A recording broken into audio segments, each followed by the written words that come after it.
Hello everybody, thank you for coming. So let's start. Okay, VLMs or document AI. First of all, let's understand what task and anything is included in this specific statement. So we have vision language models and documents. Obviously, it means that all of the tasks will be connected to document level images. Also, it is included any page with text information, so it can be receipts of restaurants, checks, or it can be financial documents. It can be driving licenses and anything connected to document and text in a wide background level information. So to go over tasks that are included in it is the document classification. So what kind of documents we have, whether it's a financial report, it's a form, a specific table, or etc. The document visual question answering. So give me the total assets of this company from the document, and the model gives output. Also key information extraction. So we input check or receipt there, and we say model to output specific information in a specific JSON or CSV or XML format. So these are the three main tasks of the document AI that I'm going to talk about. And firstly, before going forward, let me ask whether any of you have encountered these tasks during your work or during your job. Raise hands. Okay, great.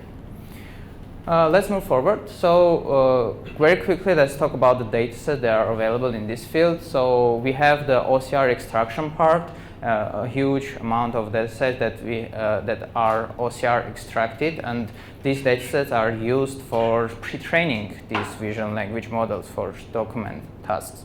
So the most important and well-known is IIT Khatib, around 11 million image text pairs. And then we have SynDoc, which is synthetically generated documents, so we can generate as many as we want.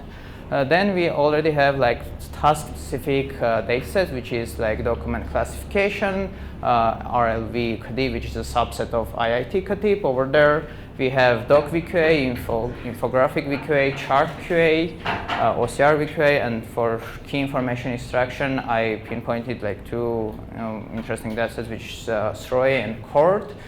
Both are restaurants receipt datasets there.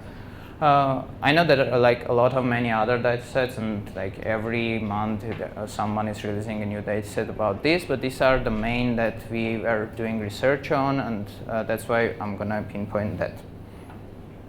Okay, so quickly about the model architectures. As we say, VLMs, there should be two important parts there, vision and language. So we have the vision, we need to have a vision encoder.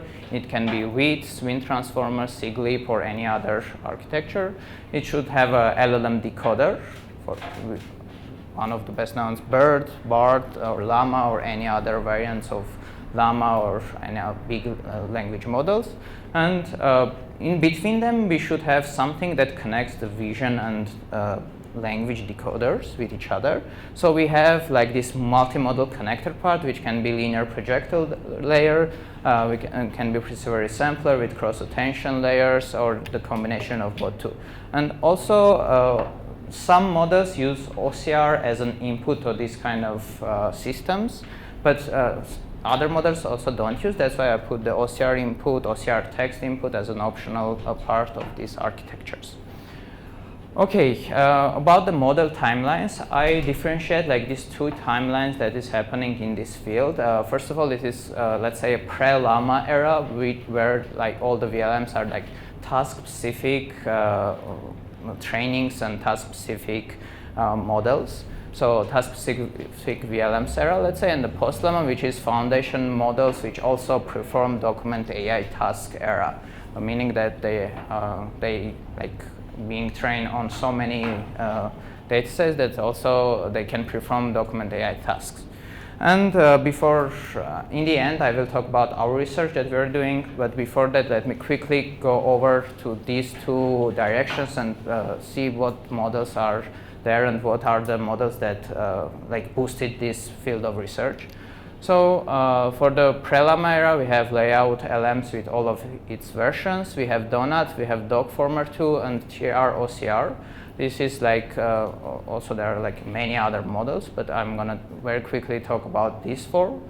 Let's quickly start. For the layout LM, the most important thing we need to understand is that they are using OCR and they are using BERT-like architecture. So they are giving the OCR input, which is like the text and positions of the text, like the bounding box coordinates of it, to the BERT model. And they also take these bounding boxes from document. They like cut for each text, like over there, all the textual, visual parts of the text, and they like go through the faster RCNN to get features. Later, they add textual and visual features with each other to perform downstream tasks and train for downstream tasks. Here, the pre-training strategy is mask language modeling. So they are like masking some tokens, and during the pre-training, they are trying to predict these masks. The second layout LM has a couple of differences. So it has multiple pre-training objectives, and it also uses visual tokens as an input to the transformer encoder layer. So they get visual tokens. They like divide the document into to the visual encoder to some parts, and they get visual tokens. They get textual tokens similar to layout LM1. They go through the encoder transformer layers, and they get like visual text token representation afterwards. They have three pre-training tasks. So the same masked language modeling, text image alignment, which means that for the document they like cover some lines with like black boxes over there, and they try to predict whether a token is covered, is from the covered line or not covered line, and also text image matching, which very quickly they give input the CLS token, which is representing all the document. They give that token, and they also give the text, and they say whether it is the same text or text from another document. Okay. And layout LMV3, the only change is that here and here they are using like CNN-based architectures. And here, and for the version 3, they go after like vision transformer. They go at patches, they flatten and get linear embeddings. All these parts are very similar to other models, and only pre-trainings besides the vision encoder part is changed. Pre-training tasks are mask language modeling, mask image modeling. They like cover the image patch, mask the image patch, and predict, and also word patch alignment, which means that for each token, if the corresponding visual token is like also masked, they classify as aligned. If it is not masked, they classify it unaligned. Yeah. Okay, these are the overall evaluation results for the layout LMs, and compared to other models, we can see that layout LM, they have like two versions, base and large. The large one, okay, the base one is doing almost beating everyone except some places Dogformer, and the large one is beating everyone except some layout LM V2. Something happened there. Okay. Let's go quickly to the Donut. Donut is the first model that uses, one of the first models that like ditches OCR input. So it is completely OCR free. It has like the transformer encoder, which is swing transformer, and transformer decoder, which is the BART decoder.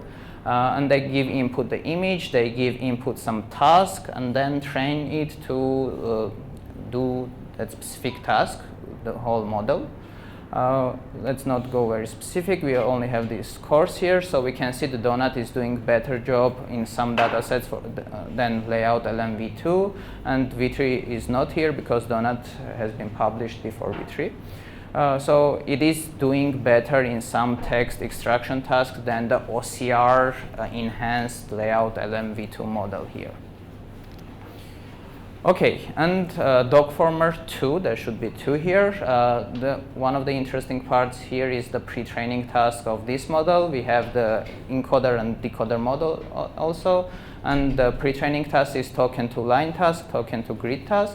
Token to line is they take 2 tokens and understand whether these 2 tokens are in the same line or like 1 line apart or 2 lines apart, and that is one task. And token to grid task is they separate the grid, document, they grid the document and predict whether token is corresponding to the specific grid part. For the dogformer, the results we can quickly see. This is for the VQA dataset. It is performing better than layout LM v2. I think it is before v3 as well. And for the chord, it is doing the best. Okay, no, v3 is there as well. It is beating v3 for the core dataset, the large one. Okay, and also the last one from this pre-Alama era is TR-OCR.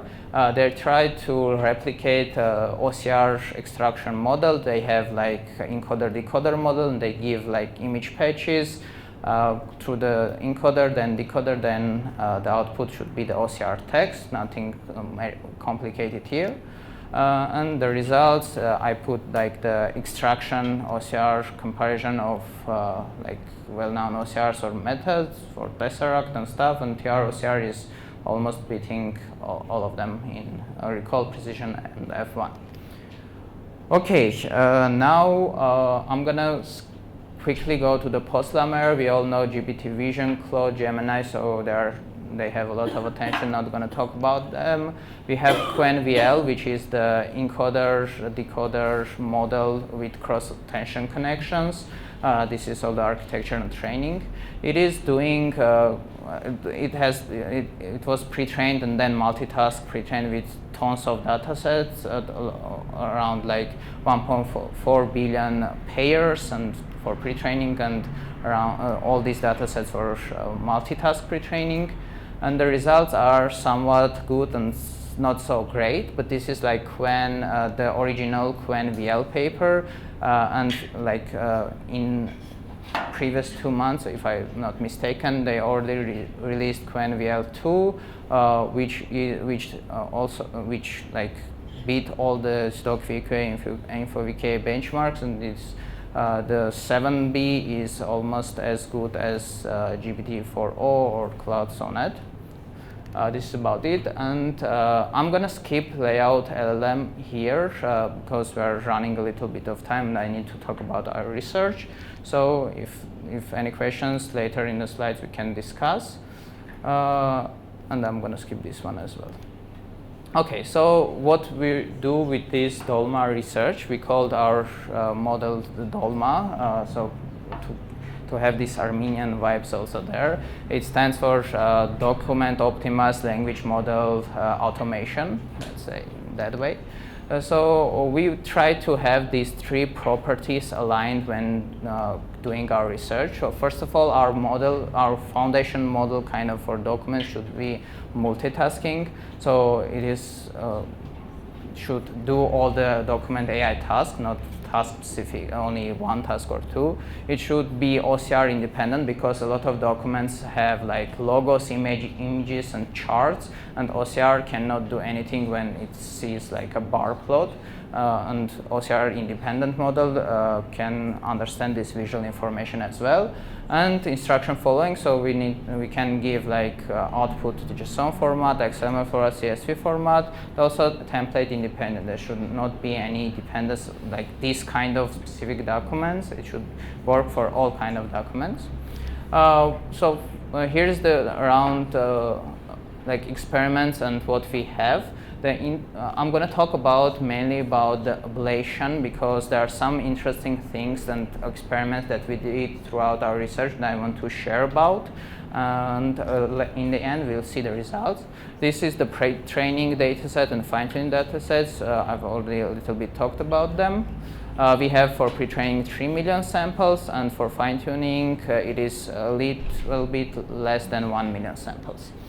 Okay, so about the architecture, we inherited the lava approach. So we have the encoder model, the decoder model, and we put MLP linear layer in between them. But besides just taking this, we also did experiments to understand which models should we have for the encoder, decoder, and connector. Okay. So let's go one by one with the experiments and understand what is happening here. So for the pre-training multimodal connector, we try to put for the projection one the linear projector and cross attention. And after training, we trained the model for 3 million samples and for one epoch. And we saw that the linear projector is getting converges much faster and it is much efficient than the cross attention. For the given experiment, cross attention we couldn't get the convergence of the model for the pre-training stage. So for this experiment, the linear projection is the winner here. For the second experiment, we fixed the winner MLP, two-layer MLP for the projection one, and we tried different vision encoders. So we tried to pre-train with SWIN large, with VIT large, and we take the SWIN base model of the donut, which is already trained through a lot of documents. And what we find out that for given experiments, SWIN large and any other encoder model, for 3 million samples and for a couple of epoch training, they couldn't achieve that much better results compared to the SWIN base model of the donut, which has been already trained for 20 million documents. That's why for this comparison, we understand that taking vision encoder, which is already trained, or training our vision encoder for a lot of dataset is a crucial step here. That's why here we fix that the SWIN base is our go-to model here, and we continue our experiments having the SWIN base as vision encoder, SWIN base of donut as a vision encoder, and two-layer MLP as a projector. Now for the LLM, for all these experiments, we keep the Vicuna 1.5 as a base LLM to understand this part. And for the LLM, we tried these 3 different models. So the Vicuna model, the Llama, which is relatively newer model than the Vicuna 1.5. When we were doing this experiment, Llama 3.1 was not there yet. And we took feed 3.8 billions to understand whether we can have same results with smaller model than the 7 billion models here. And we didn't try 70 billion models because it will take much time. We don't have that much resources here. And after the trainings, we saw that this is also the pre-training stage. The Vicuna got the best convergence in our case, and Llama feed 3 was not converging. Llama is taking too much time to get there. So for this part, we fixed that the Vicuna is the best for this kind of task. For some reason, it is after training analysis. And we fixed the Vicuna model here as an LLM model. And the last experiment we tried to understand whether for the fine-tuning stage already, because here we trained only vision encoder and projection. For the fine-tuning stage, we needed to know whether we want to keep, how should we train the LLM model in this case. So we have 3 experiments. We train, for vision and projection, we train full layers. And for LLM, we only try to train LoRa training, attention only, and full fine-tuning. And interestingly enough, the LoRa training gave worse results on the data sets. Okay, I have attentions only and full model. They are very close each other. So if we can have the same performance only training the attentions of the model rather than a full model, why choose full model? And here I have some comparisons of the outputs for the data sets. As we can see, LoRa is behind for all benchmarks, and for attention and full, they are almost same. In some cases, the full model is better. In some cases, attention is better. So here we see that training full model is not giving us significant improvements there. So we choose for the LLM training only to train the attention layers of the model.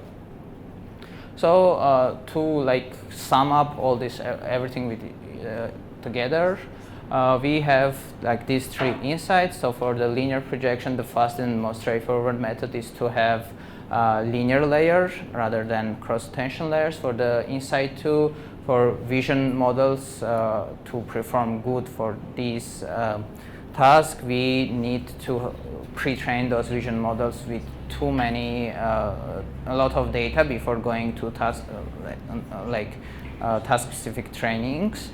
And insight 3, tuning attention only attentions of the LLM is almost equal to training the overall LLM model.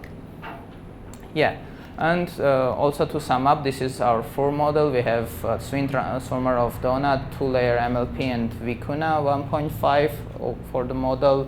We have pre-training stage and fine-tuning stage. For the pre-training, we train vision encoder and projector, and fine-tuning, we train all the parameters of vision encoder, all the parameters of projection, and only attentions of the LLM model. With these trainings, we have achieved these results. I'm not going to say that we're beating everyone and in everything. We choose those models to compare, and we choose only models that are OCR free. So none of them are using OCR, as this is one of our points of the research. And we can see different results. So with this, so far with the research, we are not there to present the foundation model for DocAI that is beating everyone. But the point here that the interesting is that we did all of these experiments and got some insights to what direction we should take whenever we want to continue with this research. Yeah. And also, I'm going to very quickly talk about one thing here, the honorable mention that I skipped because it is interesting case. So one of Adept AI released the Fuyu 8B model, and what they were saying that they doing this VLMs task, this is not documented yet, without any visual encoder. So they say we don't need a visual encoder for doing VLM task. Visual question answering or any other captioning task. They just take the image and project it similar to vision transformer, but they don't have vision encoder part. They just put these patches with linear projection to get the correct dimension, and they just separate them with /n tokens and put the input text to there. And the interesting part is that it is working without vision encoder. The results are they are not saying that they're beating everyone, but they are quite close to other models that are same size, and they're using big vision models. For example, Quen's vision model is 2 billion parameters there, and Fuyu's is 0, let's say.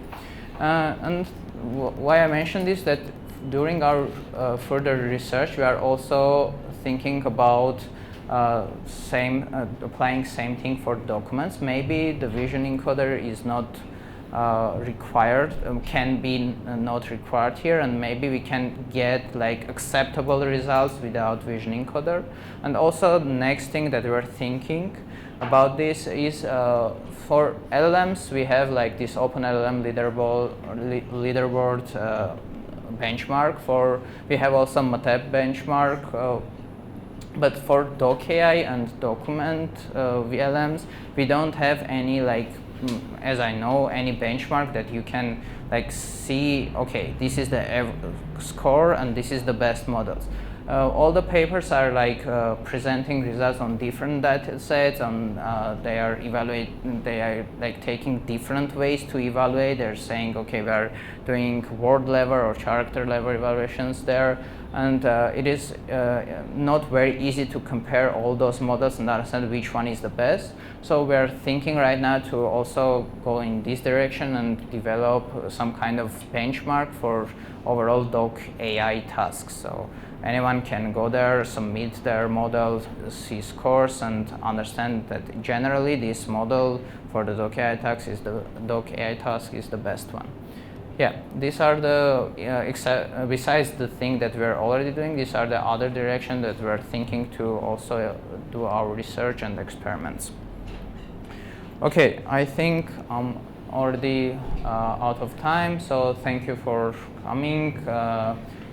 This is my LinkedIn QR. If you want to communicate, connect me with LinkedIn. And thank you. If you have any questions, you're welcome.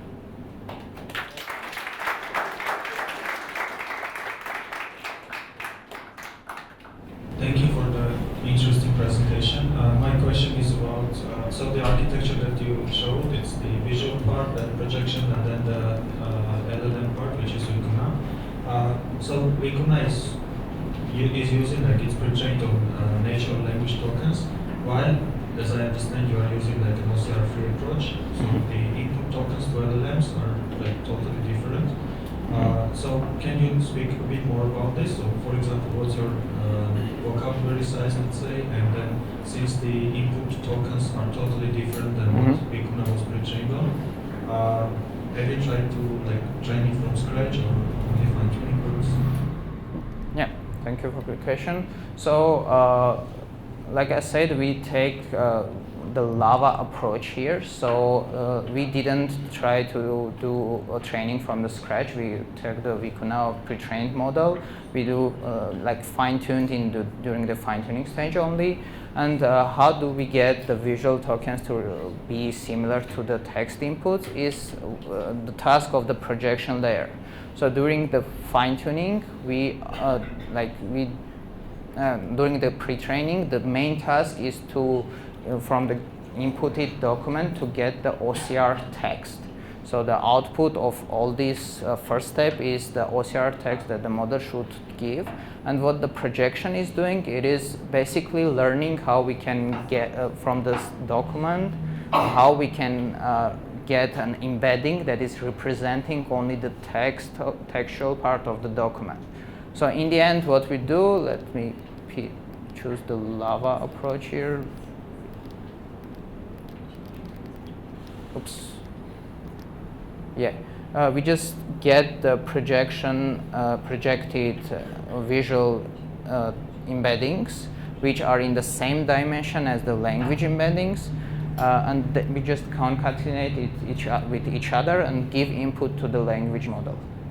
So during this, projector is there to project the visual tokens into the Vicuna space of textual embeddings.